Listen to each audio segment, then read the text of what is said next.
komputer. Ya, saya ulangi sebentar lagi, sebentar ya. Saya ulas dari awal terkait keamanan informasi ya. Jadi ketika berbicara tentang informasi, ya, sama halnya dengan berbicara dengan data ya. Karena informasi bahan bakunya adalah data ya kan. Oke, kemudian informasi itu hanya berlaku atau mungkin berguna bagi si penerimanya. Dan itu baru namanya informasi. Kemudian tadi mengapa harus belajar keamanan internet karena semuanya sekarang berbau virtual digital ya kan. Kemudian tidak ada keterampilan atau mungkin care dari si penggunanya, makanya kemudian objek kepemilikan dari informasi tersebut memiliki nilai yang ekonomis ya atau mahal. Sangat penting sekali ya, sangat penting sekali untuk mengembangkan data informasi karena data itu mungkin momen yang langka ya kan, foto-foto, data file dan sebagainya yang tidak dapat digantikan ya. Kemudian file itu merupakan hasil pekerjaan yang lama, kemudian boleh dikatakan data yang tersimpan di komputer biasanya jauh lebih bernilai daripada si gadgetnya atau device-nya itu sendiri. Ini menurut salah satu tokoh tentang keamanan ya, intinya keamanan itu bebas dari mara bahaya ya. Jadi apa? Arti dari keamanan komputer sendiri berarti perlindungan data dari semua bahaya atau ancaman yang merusak data. Saya simpelnya seperti itu ya. Dan di sini ya, ini dari zamannya saya kuliah sampai sekarang ya tetap seperti ini ya. Jadi triad atau aspek dari information security itu ada 3 ya. Triad ya, karena triad berarti 3 ya. Ini saling berkesinambungan, saling bersinergi antara satu sama lain. Yang pertama ya, kita biasa sebut dengan CIA, CIA, CIA ya. CIA ini adalah yang pertama C-nya itu confident, rahasia. Nah, jadi rahasia bahwa yang akses, yang gunain ya, yang bisa lihat ya orang yang berhak saja. Ya, karena rahasia kan. Biasanya kayak naskah-naskah ujian PMB itu kan rahasia kan. Tapi kan hanya orang tertentu yang bisa baca, yang bisa buka kan. Jadi orang lain nggak boleh kan. Biasanya dokumen negara sangat rahasia tulisannya, tapi jadi bungkus ramas, ya kan? Jadi bungkus gorengan. Ya Bang, mungkin sudah tidak rahasia ya. Gimana Mas Anan jadi lapar? Ngomongin gorengan. Lama Mas. Kemudian yang kedua tentang integriti ya, integritas. Jadi data itu tidak boleh dirubah tanpa izin, tanpa izin dari yang memilikinya atau yang berhak. Integritasnya gimana? Nah, ya kan gitu kan? Integritas itu tidak boleh diubah, kokoh. Ya dari A ya harus A, nggak ada tambahan A spasi, dan aksen dan sebagainya nggak ada. Kemudian yang selanjutnya A-nya itu availability, ketersediaan. Jadi ketika file itu dibutuhkan, itu ada apa enggak sih? Dapat diakses apa enggak? Ya, itu yang kita sebut dengan that aspect information security. Oke, kemudian selain itu ada lagi Pak, ada masih banyak sebenarnya. Ini di antaranya ada non repudiation ya, repudiation, ada authentication, kemudian authorization. Ya. Non repudiation ya, jadi non repudiation itu berarti apa? Tidak boleh disangkal. Jadi yo ayo Jadi ketika nanti dirubah, nah itu udah berarti bisa disangkal itu. Informasi dirubah, ya kan berarti kan udah nggak valid, gitu loh. Dan authentication ya, biasanya autentifikasi ya kan. Nah itu biasa mungkin hal yang paling sering OTP ya, kode OTP yang kita masuk menggunakan di Google ya, di Gmail kita masukkan ya itu, atau mungkin mobile banking. Nah itu adalah proses di mana untuk membuktikan bahwa seseorang itu adalah benar-benar yang diklaimnya. Maksudnya dalam arti ya benar-benar orangnya yang menggunakan. Nggak mungkin kan kode OTP masa di nomor yang lain, nomor yang terdaftar harusnya kode OTP-nya, gitu loh, ya. Jadi nggak mungkin menyasar ke orang lain, ke orang yang bukan seharusnya menggunakan sistem tersebut, gitu ya, menggunakan informasi tersebut. Dan yang terakhir adalah authorization, ya. Jadi hak akses akan diberikan kepada pengguna sesuai dengan rulesnya. Jadi kenapa ya? Kita tahu di sini rulesnya kan berbeda-beda. Contoh saja ya, saya buka di sini ya, kita buka di SIM ya, sim.pnj.ac.id ya. Akun saya ini sebagai admin. Di sini akun saya sebagai admin. Ini saya sebagai admin. Jadi saya bisa ngapain saja, bisa mengganti ganti nilai semester lalu apa saja itu saya bisa semua. Nah, karena saya sebagai admin, ya kan, reset password mahasiswa ini saya bisa semua ini. Karena saya sebagai admin. Beda sama teman mahasiswa, teman-teman semua mungkin hanya bisa melihat nilainya aja, data dirinya aja, ya kan? Nah, kan beda kan? Nah itu. Jadi tadi rules-nya ya, daftar mahasiswa. Ini saya bisa melihat ini. Nih kemudian nah ini diklik kan kelihatan data-datanya semuanya. Bayarannya berapa dan sebagainya. AS mahasiswa. Oh ini semester berapa ini? 1, ganjil genap, ganjil.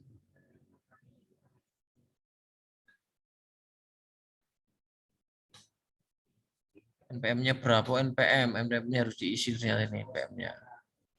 Nah, reportnya ya kan, pilih kelasnya, semesternya, tanggalnya dan sebagainya. Saya bisa nilai mahasiswa gitu ya. Nilai mahasiswa. Nah ini kita lihat apa nih, nah prodinya apa nih, konsentrasinya apa nih, nah, kan bisa saya D4. Nah PPL agro. Nah kan, nah, ini kan karena semester 1 belum ada nilainya. Kalau yang semester tingkatnya jenengan ada apa enggak? Ya, coba kita lihat ganjil. Nah ini udah ada nilainya ini, ya kan? Saya bisa ganti, bisa Pak, bisa ganti semua. Gitu ya. Oke, nah saya log out. Nah, jadi apa? Rules-nya beda-beda ya. Rules-nya beda-beda, role-nya. Role-nya itu beda-beda. Oke, jenis-jenis ancaman ada malware. Jelas ya. Malware itu virus, trojan, ransomware itu malware semua namanya. Itu jenis-jenis malware. Ya.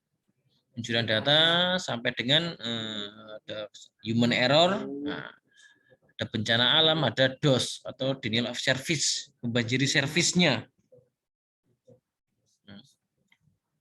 Nah ini nanti teman-teman silakan bisa dilihat sendiri ya, terkait DOS itu ancaman seperti apa, bencana alam jelas ya, kita sudah tahu, human error jelas, kegagalan pada sistem, modifikasi data secara ilegal, penghancuran data secara ilegal, penggunaan sistem secara ilegal, pencurian data dan malware. Nah, mungkin kalau yang berbau TI banget itu yang DOS sama malware.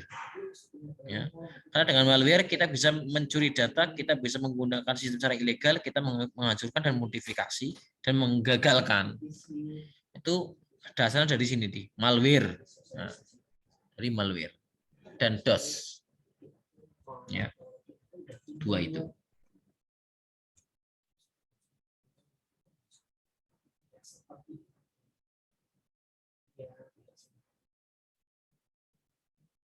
Oke, ya.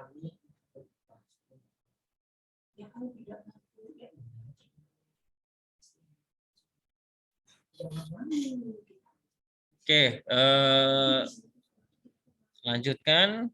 Nah, resiko keamanan informasi. Risikonya ada berapa? Ada 4. Ada interruption, interception, modification, fabrication. Interruption berarti ancaman terhadap ketersediaan. Jadi data informasi yang berada di dalam komputer itu dirusak atau mungkin dibuang sehingga menjadi tidak ada atau menjadi tidak berguna. Ya, itu interruption. Ya. Interception mengintersepsi ya, jadi masuk sebagai orang yang tidak berhak ke dalam sistem ya. Jadi orang lihat tidak berhak tapi bisa masuk, itu intersepsi itu ya. Dan motif merubah ya, motif berarti merubah ya. Jadi integritasnya dirubah ya, jadi akhirnya apa? Tidak integritas lagi, tidak informasi itu sudah tidak valid, sudah ada perubahan walaupun sedikit ya. Kemudian fabrication ya, ini orang yang tidak berwenang meniru atau memalsukan suatu objek ke dalam sistem ya. Jadi apa ya, mungkin ya meniru memalsukan ya. Itu kadang kita kan juga masuk sebagai siapa ya kan. Nah, itu loh. Sebagai orang tua mungkin apa, Mas Aga mau absensi sebagai Beliana atau dan sebagainya, atau Mbak Rawuh atau Mas Anan. Nah, nitip absen dulu kan bisa itu. Nah, itu ya. Namanya fabrication itu. Dan yang selanjutnya adalah ini ancaman yang mungkin di TI sudah umum ya, dan teman-teman mungkin sudah sering mendengar terkait dengan hacker dan cracker. Jadi istilah hacker, kalau ngomong hacker itu pasti mengartikannya udah konotatif ya, udah jelek ya. Padahal hacker itu nggak mesti loh, gitu loh. Kalau yang pasti konotatif itu adalah cracker, ya. Hacker itu ada dua, ada black, ada white, ada gray juga, ada abu-abu juga. Jadi sebenarnya jenis hacker itu banyak. Yang white ya, contohnya nih ya, yang white ya. Ketika saya menemukan bug atau celah terbuka atau kelemahan terbuka di sistem PNC, kemudian saya memberitahukan kepada PNC, hey, port ini terbuka loh, tutup dong. Itu white itu. Jadi dia bisa jebol dan dia memberitahukan ke pihak pemiliknya. Ya, itu istilahnya bug hunter ya, bug hunter ini ya, bug bounty program ya. Ini biasanya ini cukup banyak ya, ini cukup banyak sekali ini. Ya. Bug hunter ini testing bagaimana cara kerjanya. Cyber Army ada ini. Uji keamanan aplikasi BD Anda segera. Jadi ketika udah punya aplikasi dicoba dites.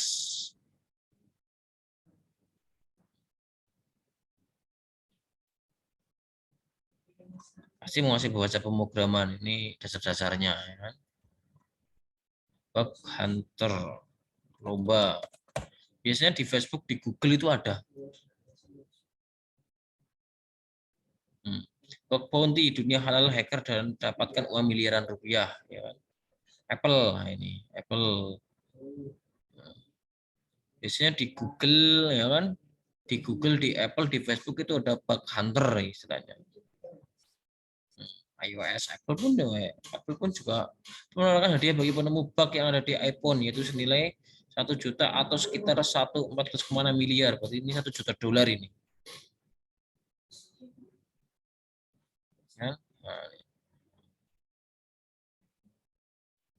Google segini. Nah, untuk menemukan bug pada OS Android dan meretas chip keamanan Titan M. Nah, dapat segini.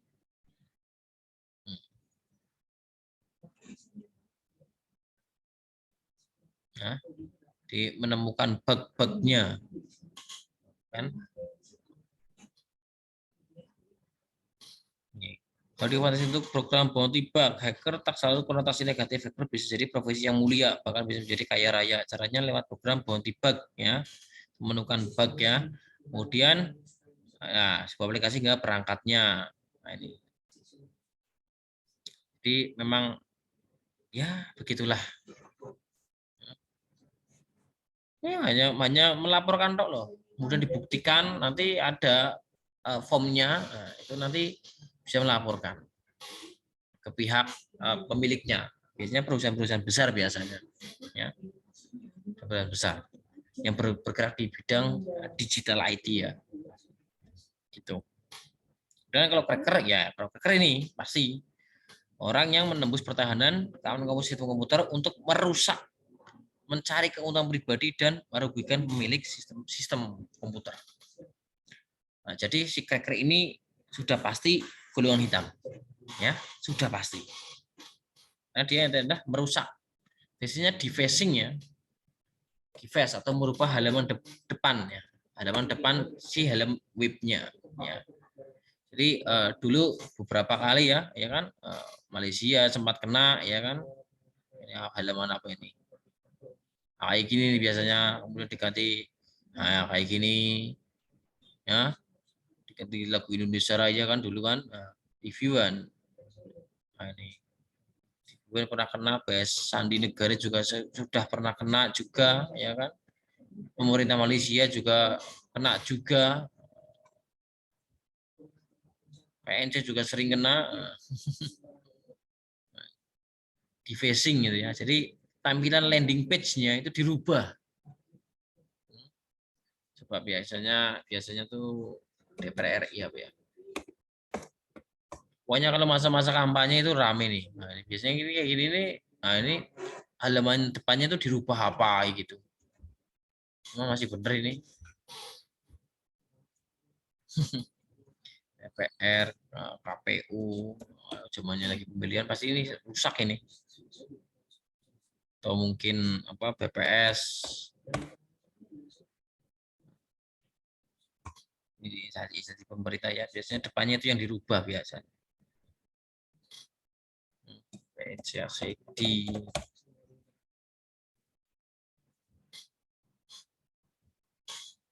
Dulu sempat beberapa kali kena rubah juga ya.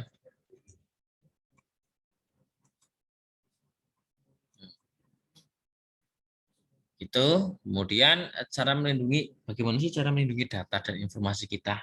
Ya, ini udah digembur-gembur dari Kominfo, dari BSSN dari dulu ya. Gunakan password yang sudah ditebak. Pastikan data terenkripsi, waspadai phishing. Hati-hati menggunakan WiFi di tempat umum dan gunakan mode incognito ya. Gunakan password yang sudah ditebak ya. Haram hukumnya kalau saya itu password itu tanggal, bulan, tahun lahir ya. Itu udah pasti banyak ditebak, enak. Nah, istilah dalam dunia IT itu profiling ya. Jadi ketika saya mau mencari data terkait Rawuh Rahmawati ya. Jadi kan pertama saya cek dulu Rawuh Rahmawati. Nah, kita kan cek dulu Rahmawati banyak ya. Nah, spesifik lagi Politeknik Cilacap coba. Sudah menemukan belum menemukan. Ada enggak terkait dengan si namanya Rawuh Rahmawati? Oh, tidak ada. Mau coba kita cari lagi yang lain. Di mana? Mungkin di Instagram, di Facebook. Ya. Ketika nanti kan nemu datanya, nemu dia mungkin tempat lahirnya, dia temannya siapa aja, dia ikut komunitas apa, dia nama orang tuanya siapa, mungkin dia punya kucing nama kucingnya siapa.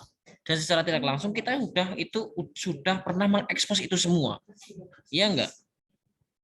Kita udah pernah mengekspos semua. Kita pernah mengisi data, kita pernah mengisi apapun itu di kita lah ya, di internet ya. Kita pernah mengisi mungkin nomor kita juga, nah, ya kan? Yang pada akhirnya mungkin teman-teman sekarang cek di pesannya masing-masing pasti ada tautan phishing. Selamat Anda mendapatkan 50 juta rupiah, silakan klik ini. Itu phishing itu namanya. Terus nanti ke halaman sesuatu halaman yang intinya teman-teman suruh ngisi data. Termasuk nomor rekening. Gitu. Ya, di modus. Nah, itu enak kalau kita coba ke orang tua kita pas kita nggak di rumah, kasus nggak? Nah, kita pernah nge-share ataupun membagikan orang tua kita ya, nomor orang tua kita, mau ditelepon dari pihak sana mengabarkan kalau anak Anda kecelakaan, anak Anda bernama ini tanggal lahir ini, nah, ya kan alamatnya ini, kuliah di ini, udah tahu semua. Punya teman ini, ada teman Anda, anak Anda ini kecelakaan dan harus sekarang dioperasi, butuh biaya segini, harus transfer sekarang, nah gitu kan. Banyak kan seperti itu kan sekarang kan. So, maka dari itu, ayolah kita lebih care lagi, kita lebih peduli lagi dengan data dan informasi kita. Karena sekarang jarimu adalah harimaumu. Think before click. Ya, jadi berpikir sebelum Anda klik. Oke. Saring sebelum share. Ya. Saring sebelum sharing. Oke. Jadi disaring dulu. Sebelum di-share itu disaring dulu. Gitu ya. Oke, sampai jam berapa kita?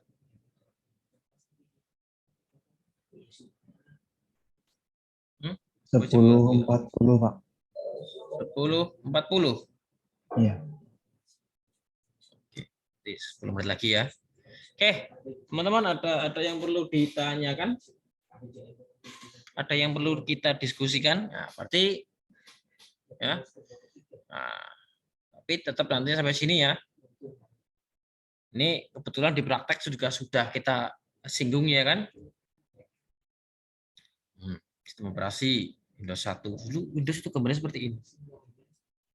1 Windows 3, Windows 95, 98, 2000, ya kan? Oh, Millennium XP, Vista 7, 8, 10, sekarang 11. Ya kan? Nah, nanti ini bisa dibaca sendiri. Ini nanti keluar, tapi tekstual. Ya, tekstual. Ini keluar di UTS. Ya.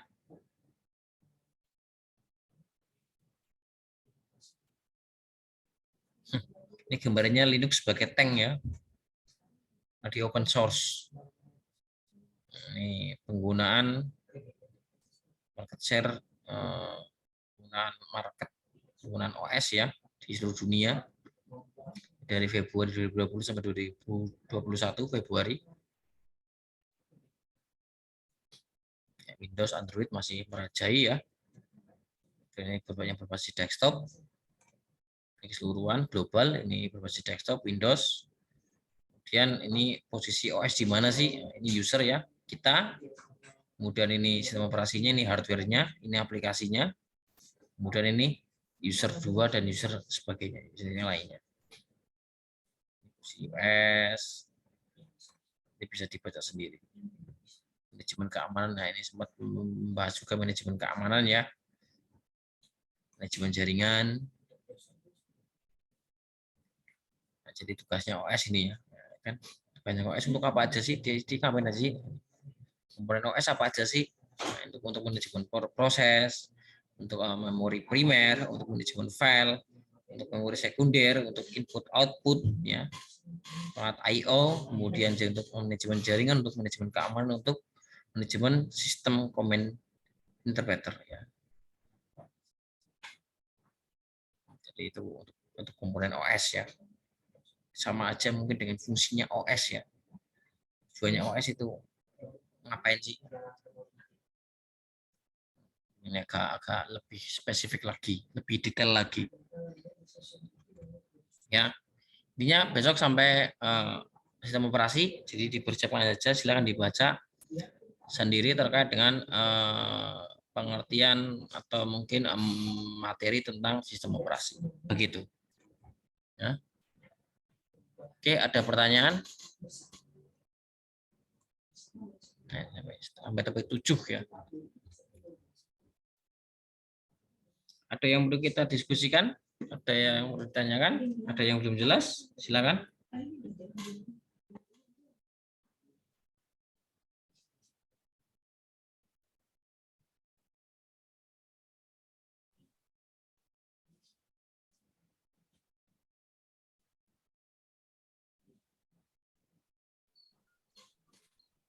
Belum ada, Pak.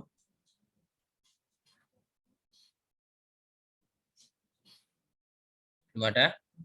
Oke, jika tidak ada, oke, saya cukupkan untuk hari ini ya. Terima kasih untuk teman-teman semua yang telah hadir di pertemuan virtual kali ini. Jangan lupa belajar ya. Insya Allah nanti akan ada info lanjutan terkait dengan UTS ya. Link, ada soal dan waktunya. Oke.